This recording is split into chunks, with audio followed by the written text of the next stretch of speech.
Muy buenas noches, amable televidente, qué gusto me da saludarle. Aquí en el espacio de Voces Libres de OPTV, un espacio de libertad. Su amigo y servidor Sergio Armendáriz le saluda con respeto y con más afecto, deseando que esté pasando ya esta agonía, este momento terminal del año 2016, de la mejor manera posible, que sus deseos se le cumplan, que su proyecto de vida avance, sobre todo en estas fechas, que la calidez de la cercanía con los seres que más quiera le llene el alma de gozo y de esperanza. Lo mejor para estas fiestas decembrinas. Estamos llegando a esta terminación de un año que ha estado cargado de política, por supuesto, en todo el mundo, en todo el país, pero de manera muy particular en el Estado, con las repercusiones que lo que pasa en todo Chihuahua naturalmente tiene para Ciudad Juárez. Usted sabe de manera intuitiva a lo que me refiero y a lo que estoy haciendo inicial mención. Vamos a platicar hoy aquí en Voces Libres, mi amigo, el capitán de este excelente barco de libertad, a quien me permito presentar de una buena vez. Antonio Gómez Ustaita. Toño, qué gusto tenerte por aquí, en tu casa. Buenas noches. Ahora sí, literalmente, qué gusto tenerte en tu casa. No, al contrario, Sergio, es la casa de todos. Para mí es un honor, como lo digo siempre, compartir esta mesa de opinión pública contigo. Muchas gracias. Como lo hemos venido haciendo desde aquel inicio, ya ahora que lo vemos en perspectiva, pues ya lejano, estamos hablando de 7 años. 7 años. 7 años. 7 años. Qué bueno. 7 años haciendo. Es un mundo de vida. Es un mundo de vida, 7 años haciendo opinión pública. Hace unos días tú y yo tuvimos por ahí una agradable experiencia cuando platicábamos del resultado de la investigación de lo que será tu próximo libro, Sergio. Ya en preparación, sí. Tú lo sabes perfectamente, mi querido. Así eres es. parte fundamental. Impresionante, no quiero decirlo ahorita para que sea sorpresa posteriormente, pero impresionante el número de publicaciones que se han dado, que se han dado en los últimos 7 años a través de la plataforma de OPTV, opinionpublica.tv, impresionante.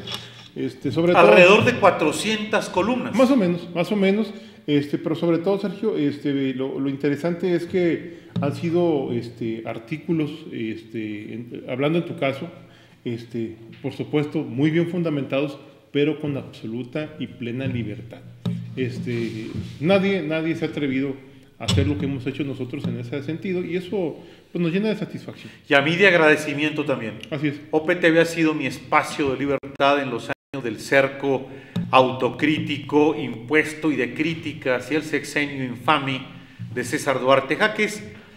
Muerto el sexenio, cerco terminado, y OPTV simple y sencillamente como espacio de libertad congruente con las voces libres, una de ellas la de este humilde servidor. Sin duda, así es.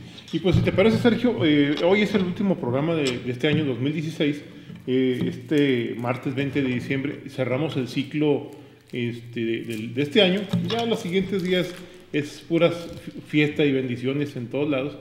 Y por supuesto, nos vemos en enero con muchas ganas. Va a ser un excelente año, si la providencia lo permite. Con nuevos proyectos y sobre todo mantener la misma perspectiva, Sergio.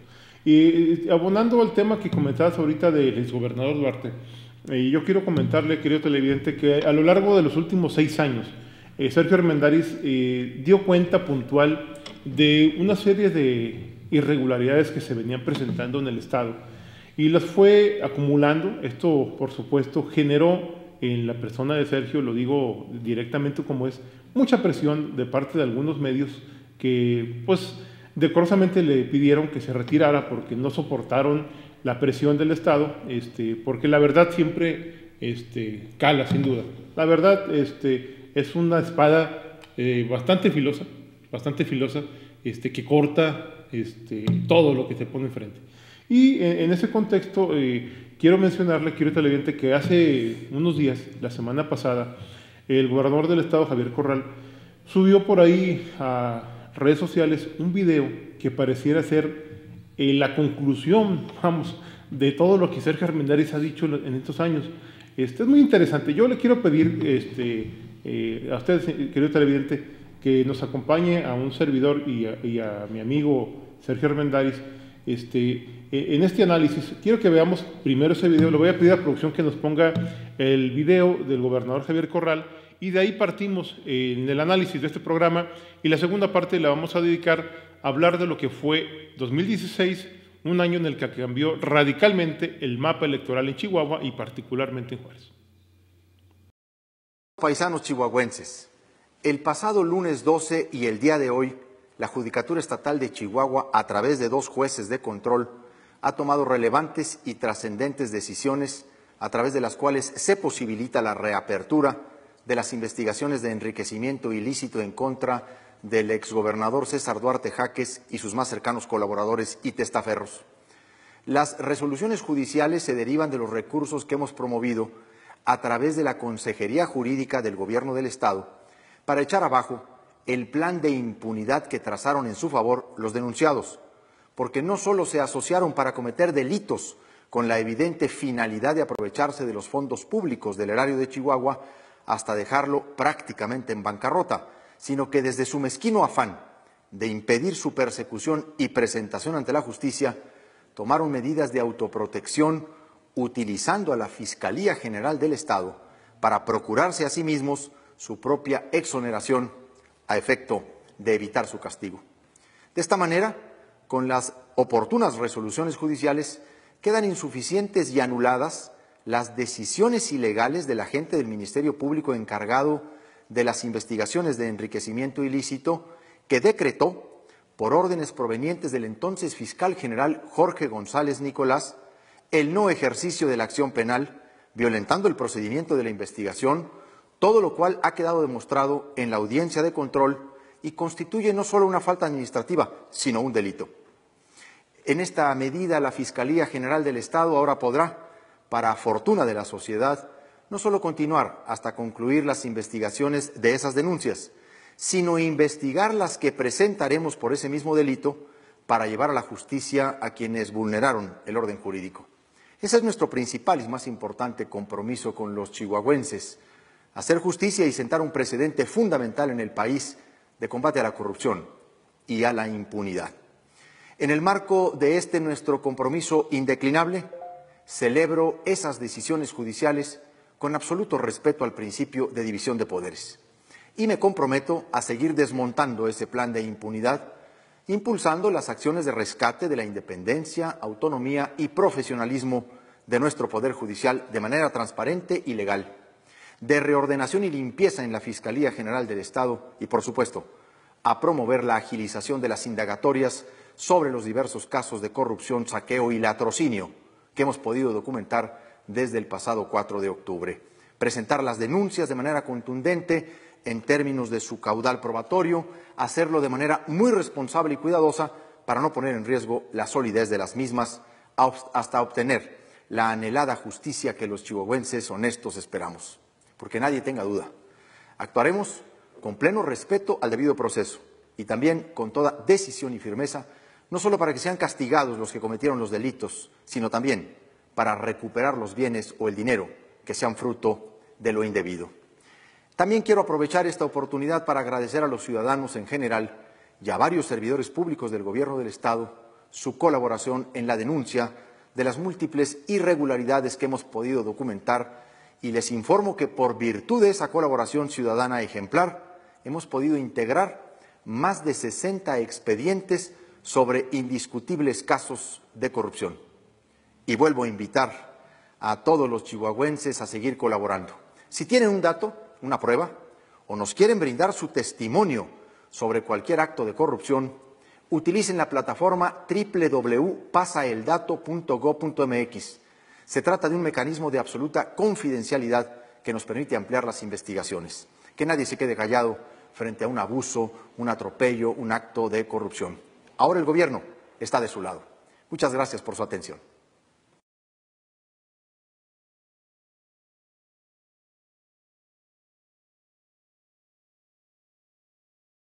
Este espacio, usted lo sabe, nunca ha sido un espacio para echarle porras a ningún gobernante. Hemos sido críticos. No estamos de ninguna manera tratando de respaldar el trabajo o sacarle algún tipo de ventaja al bono democrático del actual gobernador.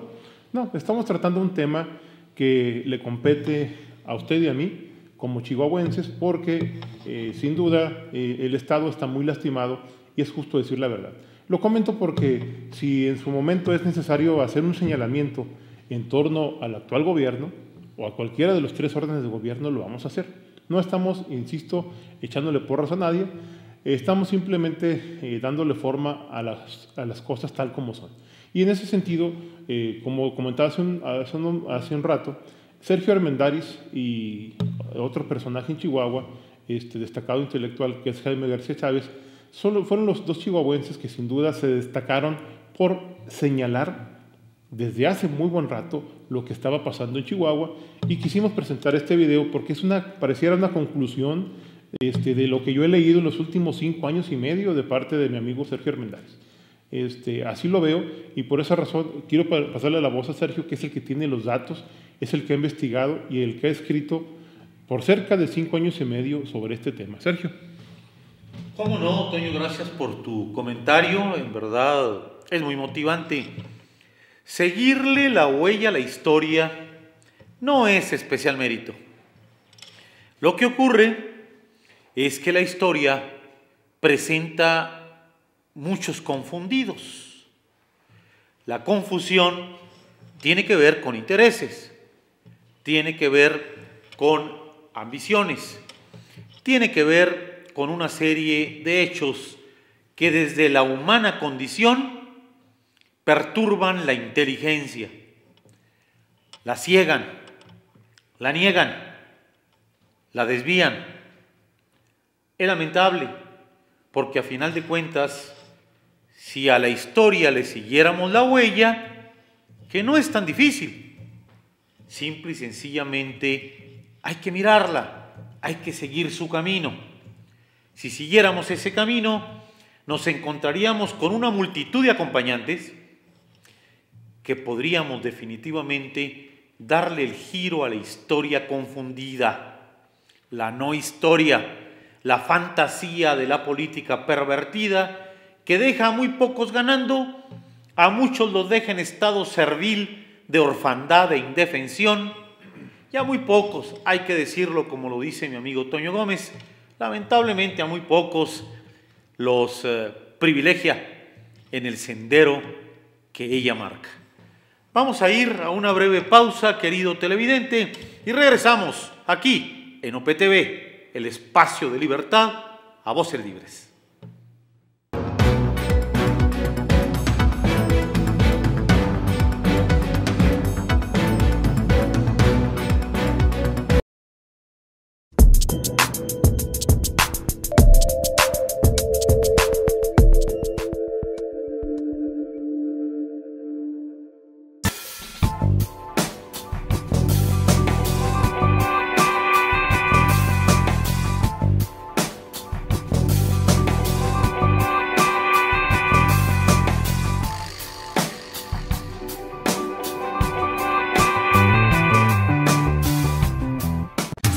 Convenciones 4 siglos. Contamos con salas de conferencias, salas de exposiciones, áreas de comedor, áreas de descanso, clima, estacionamiento para más de 700 vehículos y 3.500 metros cuadrados de superficie. Nuestras instalaciones hacen del Centro de Convenciones 4 siglos el lugar idóneo para llevar a cabo sus exposiciones, convenciones, congresos, ferias, seminarios, talleres y cualquier tipo de evento. El Centro de Convenciones 4 siglos para convertir su evento en un gran éxito.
Pues sí, esta historia de un sexenio infame, o esta historia de un infame sexenio, como usted quiera verlo, efectivamente en alrededor de 400 columnas a lo largo de 5 años y medio aquí en OPTV, tuvimos la fortuna, el privilegio, por cierto, en no pocas ocasiones, como lo decía Antonio Gómez, censurado, porque un servidor ha estado en ese sentido censurado, y lo digo y lo repito porque ya lo dije públicamente en su momento, medios como el Diario de Juárez, como el Norte de Juárez, entre otros, en su momento no quisieron saber de la verdad, no quisieron saber de la crítica verosímil, se perdieron de la historia y se confundieron porque les tintineaban las campanitas metálicas de esos bozales de oro, dijera Jaime García Chávez, que a final de cuentas desvirtuaron a un periodismo que en este momento,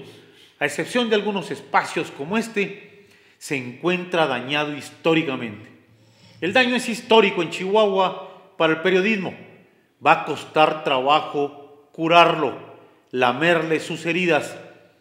Va a costar trabajo volver a la inteligencia, a la integridad intelectual, a la credibilidad, pero no tenemos otro camino. Toño. Sergio, sin duda, es interesante, muy relevante lo que tú comentas. A mí me gustaría que durante este segmento del programa le platicáramos un poquito a la teleaudiencia que nos sigue a través de todas las plataformas de OPTV, como decíamos desde hace muchos años, para Juárez, desde Juárez y para el mundo, para Chihuahua y para el mundo, lo que ha pasado en estos años. Yo quiero hacer un breve resumen rápido, así de medio minuto. 2010 se da una situación que empieza a cambiar el rumbo de la historia. Vamos a hablar con un poquito más de detalle en la segunda parte del programa de esto, pero el 7 de enero del año 2010 empieza a escribirse esta historia que ahorita estamos viviendo de una manera lastimosa. 7 de enero de 2010, Ciudad de México, Avenida Insurgentes, la sede nacional del Partido Revolucionario Institucional, estaban por ahí en la plataforma, en la línea final, una serie de candidatos que pretendían suceder en el poder al entonces gobernador José Reyes Baeza Terrazas. Y el 7 de enero se toma la decisión por parte del Comité Ejecutivo Nacional del PRI de nombrar candidato al señor César Horacio Duarte Jáquez, oriundo de Baeza, exdiputado federal, un político que hasta entonces tenía cierta trayectoria en este país y había logrado ser inclusive presidente de la Cámara de Diputados en su último periodo. En ese contexto, Sergio, insisto, ahí se empieza a escribir la historia. Llega el 7 de enero, se le da la candidatura y se viene lo que es la campaña estatal de 2010. Gana, debo decirlo, con un amplísimo bono democrático. Amplísimo. O sea, la elección de 2010 fue impecable y muchos chihuahuenses creíamos que esto le daría cierta ventaja al Estado, porque hasta ese momento se hablaba de un personaje con cierta trayectoria en la política que había logrado a nivel nacional destacar en cierta manera, pero a partir de 2011 empezó a escribirse la historia de otra manera diferente, Sergio. Empezamos a ver un gobernante megalómano, un gobernante con un estilo definitivamente muy propio de hacer las cosas. Y tú, Sergio, empezaste a finales de ese año 2011 a documentar una serie de situaciones que me gustaría que le platicaras a la gente que amablemente nos sigue. Mira, muy brevemente, porque esto seguramente se va a integrar en ese libro que ya has anunciado, sí, y que bueno, a mí me encantará que se lea porque es un seguimiento pormenorizado de hechos que vinieron ocurriendo desde ese año que tú citas, desde esa fecha, y que puntualmente, semana a semana, él le entrega para OPTV este espacio de libertad, mi casa de publicación, mi casa de pensamiento libre y de opinión, orgulloso de mi linaje en ese sentido, agradecido por lo mismo, empezó a testimoniar de manera puntual.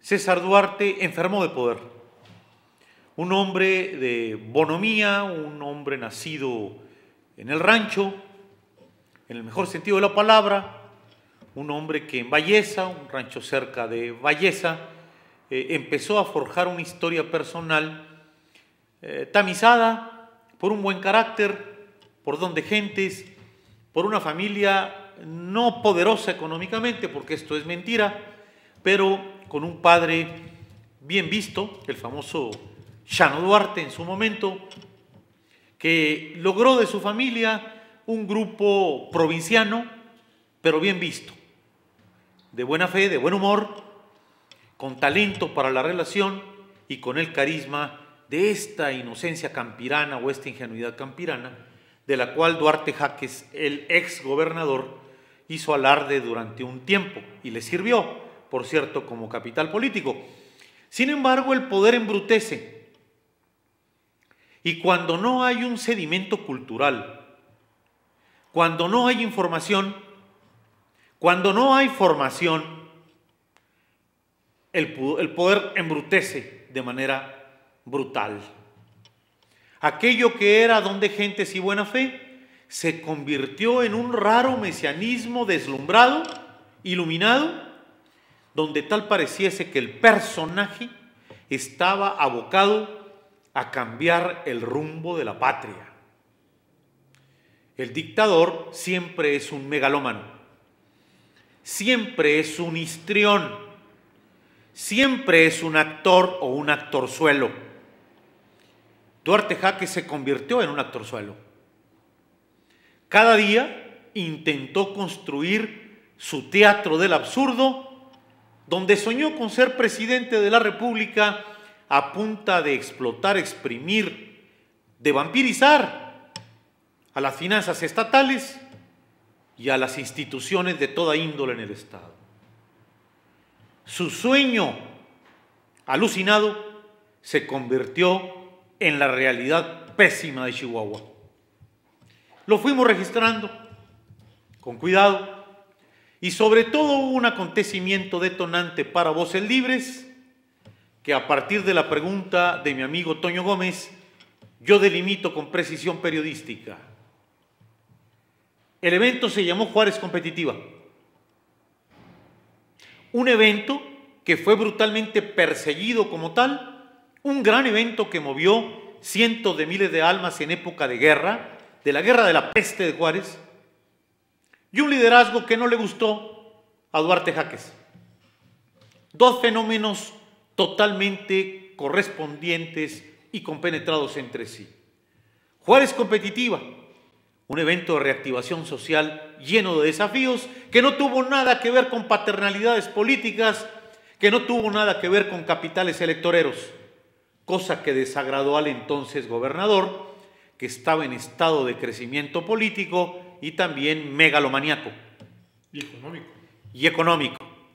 Y un liderazgo en la persona, en el personaje del empresario Carlos Chavira Rodríguez, en aquel tiempo presidente de Coparmex Ciudad Juárez, presidente del Consejo de Administración de Juárez Competitiva, que el ex gobernador hoy no toleró por razones viscerales, por razones de desafío político, por razones de no control a su arbitrio prepotente y autoritario. A partir de ahí, Voces Libres, todavía no llamado así por cierto, ya diremos en qué momento nace como tal Voces Libres, la columna de Sergio Armendáriz en OPTV se dio a la tarea de rastrear el riesgo dictadorzuelo de esta actitud megalomaníaca y la fue encontrando cada día, la fue siguiendo con detalle casi obsesivo, la fuimos percibiendo, la fuimos haciendo inteligencia social y la hicimos publicación.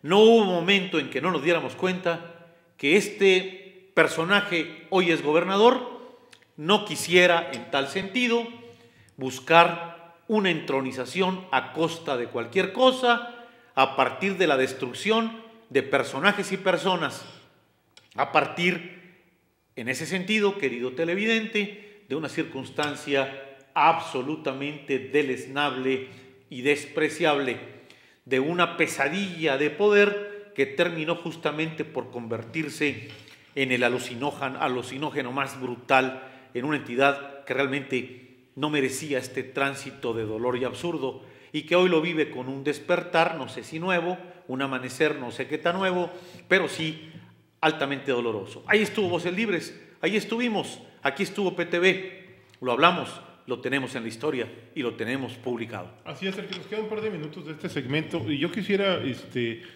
para poder aprovechar el tiempo, hacer un comentario rápido. 2011, estamos hablando por ahí octubre, noviembre, se da ese acontecimiento. Todavía para ese entonces el bono democrático dentro del contexto de la opinión pública se venía manteniendo, se venía conservando. Viene 2012 y 2012 ocurre un fenómeno interesante, hay que mencionarlo, se da la elección presidencial.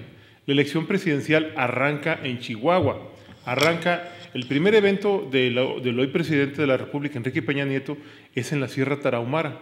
Fue un domingo 1 de abril del año 2012, inicia en la Sierra Tarahumara el evento, o por supuesto César Duarte acompaña al hoy presidente, entonces candidato del PRI, y luego de ahí vuelan a Juárez y tiene un evento central en el Monumento a Juárez. ¿Por qué hago este comentario? Porque sin duda ha habido de parte del gobernador y el hoy presidente un trabajo, yo no quiero hablar de complicidades, pero sí ha habido un trabajo conjunto, sin duda, porque sí ha habido, y se menciona, lo comento periodísticamente, sí hay una relación directa entre tanto abuso de poder y tanta permisividad por parte de los pinos, sin duda. Esa es una situación que está documentada, lo comento del tamaño que es. Aquí empezó la campaña presidencial y se habla de una aportación importante, tú lo comentaste en un momento, Sergio, en ese sentido, pero a partir de 2012 yo tengo la impresión, porque Felipe Calderón le traía la pista, le traía agarrada la huella a Duarte Jaques. O sea, por eso es el comentario de 2012, porque en el momento en que cambia el poder federal, cambia también el entorno del gobernador, porque ya no tiene las manos atadas. Las manos las tenía atadas porque la federación era de corte panista y no tenía la libertad de hacer todo lo que hizo a partir de finales de 2012.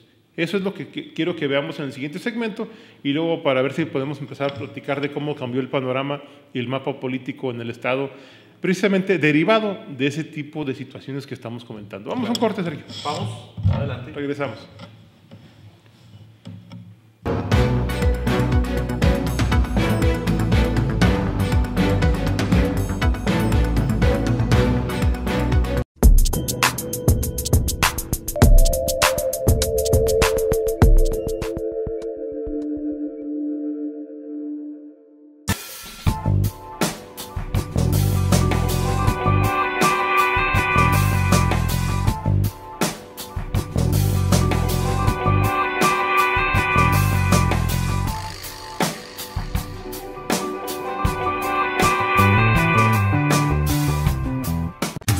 Convenciones 4 siglos. Contamos con salas de conferencias, salas de exposiciones, áreas de comedor, áreas de descanso, clima, estacionamiento para más de 700 vehículos y 3.500 metros cuadrados de superficie. Nuestras instalaciones hacen del Centro de Convenciones 4 siglos el lugar idóneo para llevar a cabo sus exposiciones, convenciones, congresos, ferias, seminarios, talleres y cualquier tipo de evento. El Centro de Convenciones 4 siglos para convertir su evento en un gran éxito.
Pues la verdad, lo que acaba de decir Toño es cierto.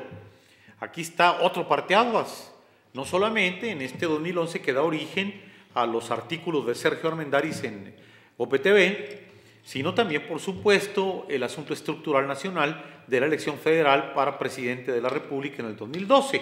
Felipe Calderón veía casquivano a César Duarte en lo político y en esa medida, pues el señor gobernador de Chihuahua en ese momento no tenía el margen de maniobra que posteriormente tuvo. Traía la rienda bien puesta. Sin embargo, al llegar la candidatura de Enrique Peña Nieto, llega la posibilidad de soltar dinero a granel.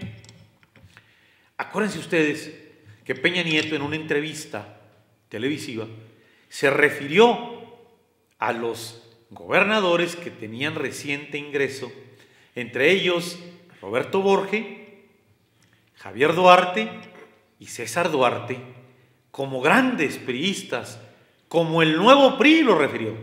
Así es. Como el nuevo PRI. ¿Y qué es lo que pasa?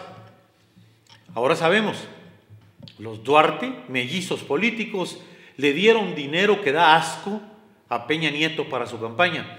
Y yo ahí voy un poquito más que mi amigo Toño con su objetividad periodística. En la medida en que sabemos, aunque está por demostrarse muchas cosas, que César Duarte Jaques es un delincuente y que entre en condición de averiguación en debido proceso y que entre en condición muy probablemente de prófugo de la justicia, en esa medida no le vamos a poder llamar de otra manera a su vínculo con Peña Nieto que un vínculo de complicidad. Sin duda, así es. Insisto, o sea, ahí empieza a cambiar la historia de Chihuahua y empiezan a darse muchas situaciones. Insisto, en el momento en que gana la elección presidencial Peña Nieto, estamos hablando de julio del año 2012, empiezan a cambiar las condiciones. Ya se siente cómodo, ya el espacio de comodidad es propio, porque sabe que hay un compromiso con el primer mandatario del país, se siente protegido, se siente fuerte y empiezan a cambiar las situaciones. El 1 de diciembre de 2012 toma posesión Enrique Peña Nieto y ya para ese entonces andaba desatada la situación en Chihuahua. 2013, Sergio, es un año coyuntural. En 2013 sucede una situación, es cuando, tú lo documentaste, por el año 2013 es cuando se firma el famoso fideicomiso de Banco Progreso. Estábamos de acuerdo, ¿verdad? Fue en ese año. Pero, insisto, empieza a cambiar la historia porque quiero decirlo del tamaño que es. El señor Duarte Jaques llegó a la gobernatura con un amplísimo bono democrático, uno de los más altas votaciones, o sea, una elección histórica. Se llevó de calle al señor Carlos Borrell y obtuvo una votación histórica. Nadie ha obtenido más votos que César Duarte, nadie, en la historia de Chihuahua, nadie. Llegó con un bono democrático muy amplio, pero se lo empezó a gastar muy rápido. ¿Sí? Se lo empezó a gastar rapidísimo y para el año 2013 ya había una serie de señalamientos entre la opinión pública, sobre todo de la capital del estado. Ese año, Sergio, está documentado periodísticamente y nosotros lo comentamos en esta mesa, claro, en varias ocasiones y lo comentamos, incluso recuerdo yo con un video de soporte. Ese año se da la situación de que el entonces gobernador presenta ya en la capital del estado con motivo de las fiestas patrias, la noche del 15 de septiembre de 2013, pues ya se tenía la Plaza del Ángel abarrotada con 200,000 chihuahuenses, porque ya se iba a presentar Juan Gabriel, por supuesto, no era porque iban a aplaudir al Vallesano, como le dices tú, Sergio. Pero ese día, esa noche, recibe su primer balde de agua helada, porque se llevó un abucheo espantoso. O sea, no se había visto una cosa como esa jamás en este estado. El abucheo, el rechazo social que recibe Duarte Jaques exactamente a la mitad del sexenio fue sin duda el parteaguas y empezó la curva descendente del bono democrático. Ya en el tercer año ya se lo había acabado por completo. La gente de Chihuahua ya se había dado cuenta de todo lo que tú venías señalando y otras voces, insisto, pero sin duda tú, yo lo digo como voz principal. La situación se empieza a dar en otro contexto. Ese abucheo le costó renovar la mitad de su gabinete, porque empezó a buscar culpables y renovó la mitad del gabinete, y a partir de entonces fue cambio tras cambio tras cambio tras cambio, pero ya no se recuperó. no se recuperó la situación. Y el resultado, Sergio, sin duda, de toda esta situación es que pues este año la gente de Chihuahua salió a las urnas, como no salía en muchos años, a decir basta de PRI, a decir basta de Duarte, a decir no queremos aquí al señor Enrique Serrano, que es el títere del gobernador, y queremos un cambio. Y en ese contexto, Sergio, es que empieza a cambiar el mapa político de Chihuahua. Por eso quise hacer este resumen, esta analogía, para ligar cómo se dan las cosas. O sea, lo que está sucediendo es consecuencia, a final de cuentas, de eso. Dice por ahí un dicho muy sabio: siembra vientos y cosecharás tempestades. Aquí se cosechó más que tempestades, sin duda, mi Sergio. Huracanes. La verdad es que esa noche de grito que tú acabas de referir, mi querido Toño, fue justamente la noche de un grito, de un clamor popular, que dio inicio a la larga noche política de un sexenio infame. Ahí, como bien lo dice Toño, el bono democrático se volatilizó. Reventó la burbuja del carisma y empezó la realidad desnuda y descarnada del desprestigio. La locura política, la demencia política se acentuó. Vinieron cambios veleidosos en su gabinete, vinieron tomas de decisiones incontenidas, algo que caracterizó mucho a Duarte Jaques: la manipulación dolosa y cínica, abierta, impune y presuntuosa de los poderes del Estado. Duarte Jaques presumía de una manera descarada y peligrosa del control que tenía de los poderes del Estado, del Congreso, del Poder Judicial. Lo presumía. El alarde del poder, combinado con su ignorancia y su falta de cultura, lo convirtieron en una bomba de tiempo en contra de la ciudadanía. La ciudadanía lo supo ver y le dio la lección del 5 de junio. Una lección que, tengo la certeza, ha dañado los cimientos biológicos de la personalidad de Duarte. Un hombre incapacitado biológica y psicológicamente para transferir el poder. Lo vimos porque no pudo ni siquiera, después de los 4 días posteriores a su derrota, salir del pasmo de silencio. Y no pudo no porque no quisiera. Estoy cierto de que no pudo porque no pudo. El daño del evento traumático debe haber sido brutal. Jamás lo pensó. Duarte nunca tuvo un plan B en términos de su derrota posible. Y se fue entero. Y ya se fue entero. Sin duda, Sergio, sin duda. Pues yo creo que es muy difícil en poquito más de media hora hablar de lo que pasó en 6 años, pero en resumen, los datos que se tienen documentados ahora que termina el sexenio, y usted lo está viendo en los diferentes medios informativos, muchos de ellos ahora sí informan lo que ya sabíamos, lo que se había dicho en este espacio: el desvío de muchos millones de pesos, el abuso de lo que era la infraestructura del Estado para beneficio propio, la fantasía que se armó en torno al modelo educativo, que costó mucho dinero, muchísimo dinero. Hay que reconocer, efectivamente se abrieron muchas escuelas. Se habló del modelo de que nadie se quedaba fuera de la escuela, pero con un costo bastante grande, porque no se aplicó. Así es, no se aplicó, no había manera de sostener esa situación. Las joyas hoy son harapos. Las joyas son harapos, así es. Entonces, la situación es de ese tamaño, Sergio, insisto, que queremos rematar lo que es este segmento y el siguiente, o sea, el resto del programa, de hablar cómo cambia el mapa político. O sea, todo esto que le acabamos de platicar da como consecuencia un cambio, Sergio, en el mapa político del Estado. ¿Sí? Y esta situación, en el caso particular de Chihuahua, se estaba presentando en otros estados del país. Ya en su momento platicaremos de eso, ahorita nos interesa hablar de Chihuahua, pero lo que pasó el 5 de junio en México dio señal, a final de cuentas, de una situación de hartazgo por parte de la ciudadanía, de los mexicanos, que dijeron, ya basta. Y Veracruz, Quintana Roo, Chihuahua, etcétera, dieron cuenta de eso. Y curiosamente ahorita en esas entidades federativas está pasando una situación muy similar. Pero en todas ellas, Sergio, hay una relación directa con lo que tú mencionabas en el segmento anterior, el tema Peña Nieto. No habíamos tenido nosotros en la historia de este país, y usted puede ver, querido televidente, en OPTV, está por ahí, tenemos un colaborador de lujo, además de mi querido amigo Sergio Armendáriz, que es Roy Campos. Roy Campos, usted sabe, el presidente de Consulta Mitofsky, que ha estado aquí en esta mesa con nosotros en algunas ocasiones.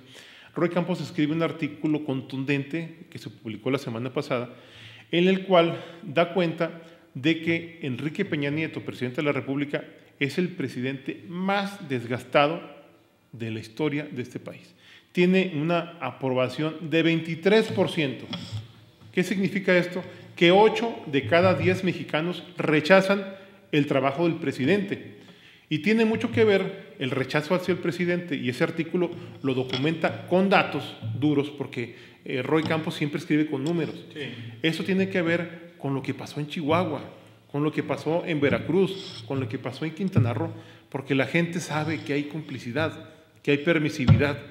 Eso es lo que tiene a la gente harta. Entonces, insisto, eso da como consecuencia que en el caso del Estado, el 5 de junio cambia por completo el panorama, porque de la noche a la mañana, de tener el control completo, el PRI del Estado, me refiero al control completo porque tiene el control del Congreso y el control, por supuesto, del Poder Ejecutivo, cambia las cosas y de la noche a la mañana no se tiene nada, no se tiene nada. El PRI estatal en este momento es un cascarón en quiebra, o sea, literalmente en quiebra, no tienen recursos, o sea, no tiene dinero ni para los sueldos, porque todo se fue precisamente ahí, Sergio.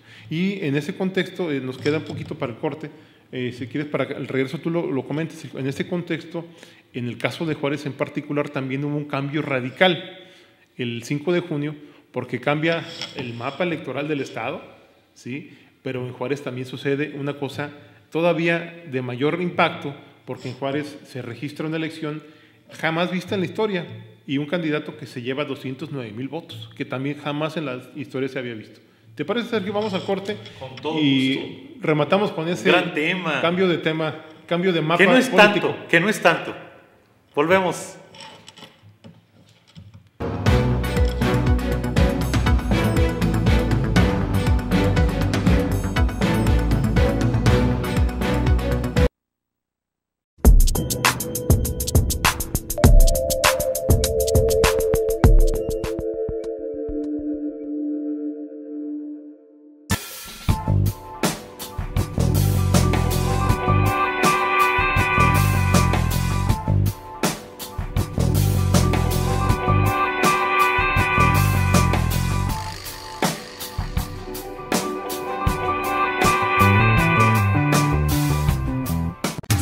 Convenciones 4 siglos. Contamos con salas de conferencias, salas de exposiciones, áreas de comedor, áreas de descanso, clima, estacionamiento para más de 700 vehículos y 3,500 metros cuadrados de superficie. Nuestras instalaciones hacen del Centro de Convenciones 4 siglos el lugar idóneo para llevar a cabo sus exposiciones, convenciones, congresos, ferias, seminarios, talleres y cualquier tipo de evento. El Centro de Convenciones 4 siglos para convertir su evento en un gran éxito.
El triunfo del llamado candidato independiente en Ciudad Juárez, al que hizo referencia Toño Gómez antes del corte, fue también parte de una secuela de acontecimientos que se relacionan entre sí y que constituyen una estructura, un sistema de interpretación.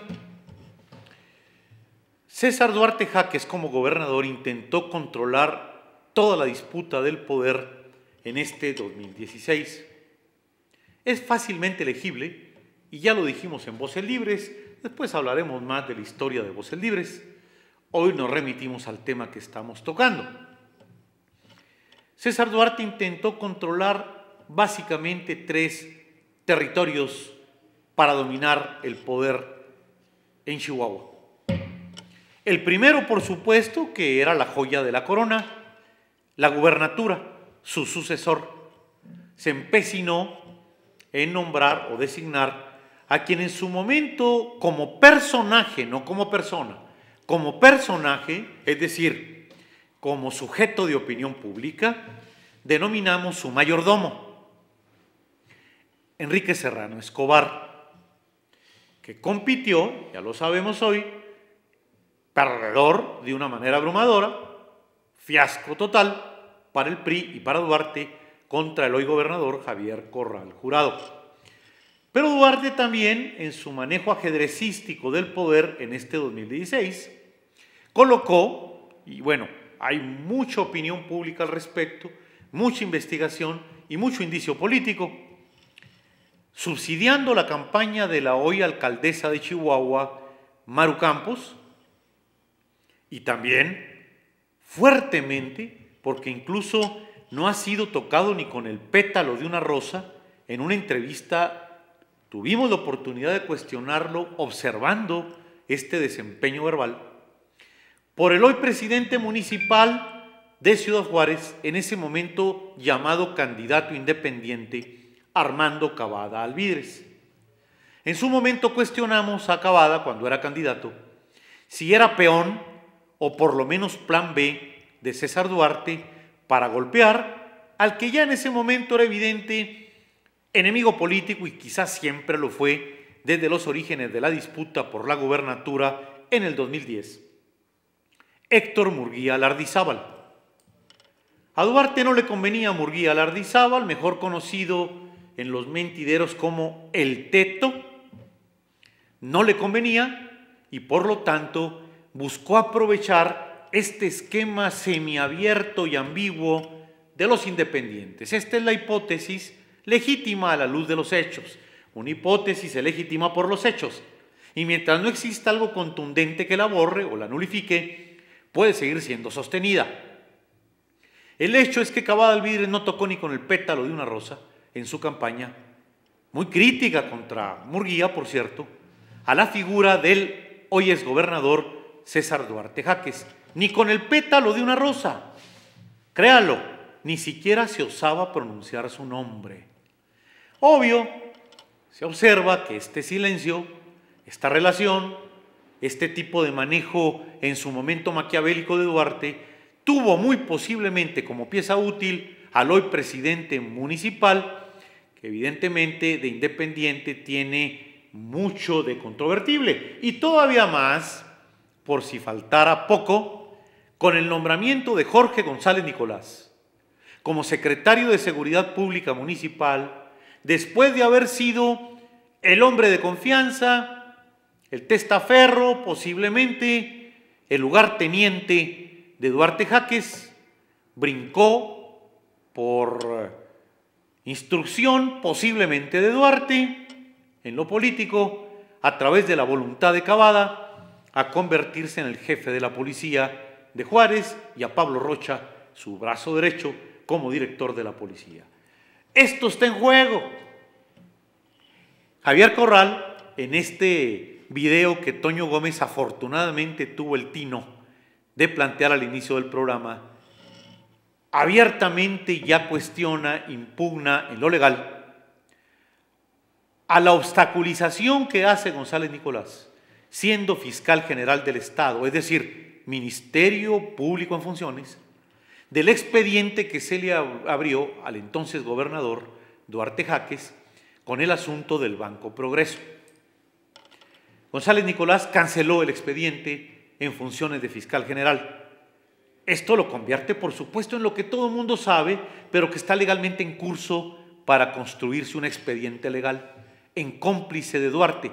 Es vox populi, es grito, es clamor, pero hay que demostrarlo conforme a debido proceso. Esto está en curso. Cavada todavía lo tiene en su gabinete. Yo no quiero pensar, aunque lo advertí en reciente entrevista también con el presidente, ¿qué va a pasar cuando se le abra el expediente legal a Jorge González Nicolás y el presidente municipal tenga que apechugar literalmente, porque esto es muy probable que ocurra, reconociendo que González Nicolás tenía turbios antecedentes en relación a la ley? Va a ser un golpe para él, va a ser un golpe para Juárez, va a ser la muestra de que la hipótesis de sus nexos silenciosos, muy posibles con Duarte Jaques, van a estar validando la hipótesis de que esta independencia, Toño, esta independencia es un mito. Así es.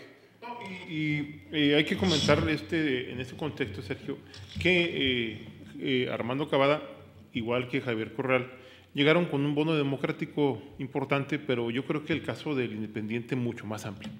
Sí, porque prácticamente fue un 2-1. Fue un 2-1. El triunfo de Javier Corral fue contundente, sin duda, pero proporcionalmente no tan contundente como el caso de Juárez. El caso de Juárez, el triunfo fue contundente. Y ese bono democrático, Sergio, pues está desgastándose. Esa es la impresión que yo tengo. Tú tuviste la oportunidad de entrevistar al presidente municipal hace unos días, por ahí te escuchamos en la entrevista de radio, y le hiciste el cuestionamiento. Y también lo cuestionabas en relación al periodo de tiempo y al futuro político, y él te dijo lo que todo el mundo sabemos, y por lo menos lo dijo directamente, no le dio vueltas al asunto, que efectivamente él busca gobernar esta ciudad durante 5 años. Y habló también del sostenimiento en el puesto de González Nicolás y de otros temas. ¿Por qué lo comento? Porque 2017 es un año complicado.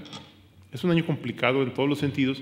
¿Por qué? Porque la Federación, como ustedes saben, recortó desde octubre pasado, cuando se presentó la ley y el proyecto económico del 2017, tanto la ley de ingresos como de egresos a nivel federal, se habló de un recorte importante. El recorte, de hecho, lo ejecutó el entonces secretario de Hacienda, ahora de triste memoria, Luis Videgaray, y ya le tocó apechugarlo a José Antonio Meade, pero el asunto económico viene en el orden nacional. Viene recorte en el ámbito nacional, de la Federación, o sea, se habla de un plan de austeridad, se habla de una crisis en camino, ya se aumentaron las tasas de interés. En el caso del Estado estamos por las mismas. El Estado está en absoluta bancarrota, eso lo sabemos, y es consecuencia, a final de cuentas, de la historia que platicamos en los segmentos anteriores. Y el caso de Juárez, pues, a final de cuentas repercute, porque los municipios tienen una dependencia, por supuesto, de los presupuestos y de las partidas federales que se le asignan. Esas partidas han disminuido y la situación es complicada, es compleja. Entonces, Sergio, el bono democrático de Armando Cavada está en juego, y yo creo que aquí vale la pena comentar, él tiene la obligación, como tú se lo dijiste personalmente, de demostrar que puede con el paquete. Al final de cuentas, ya se sacó del poder al PRI, ya está fuera el PRI, del Estado y de la ciudad, y tiene ahora el compromiso de demostrar que puede con el paquete, porque el paquete que se tiene es grande. En el caso de Gobernador Corral es igual. Sí, yo creo que, y aquí lo decíamos hace un par de semanas, yo creo que ya se tuvo tiempo suficiente para quejarse del quebranto del Estado, porque sí, Javier Corral sabía lo que se metía cuando se metió candidato. Claro. Ya conocíamos que el Estado estaba en crisis, ya sabíamos que estaba en quiebra. Esa historia ya pasó. Claro. Ahora llegó el momento de demostrar que las cosas se tienen que hacer y hacerse bien. Es momento de gobernar. Entonces yo haré un llamado, que nos quedan 3 o 4 minutos, a nuestros gobernantes que se pongan a trabajar. A mí me preocupa mucho el encono, como, entre ellos. así es, como colofón del programa, porque estamos tratando es el último programa de 2016. Me preocupa mucho ese encono político, ese pique que traen el gobernador y el presidente municipal, porque no se ve la coordinación. Y si estos señores no se coordinan, esto lo va a resentir la ciudadanía y no se vale. Sí, no, completamente de acuerdo, Toño. Este asunto del bono democrático en muy buena medida fue un bono indirecto, obvio, ganaron y se votó por sus nombres, esto no lo pongo en duda, y es un gran mérito. Pero no podemos olvidar los factores causales.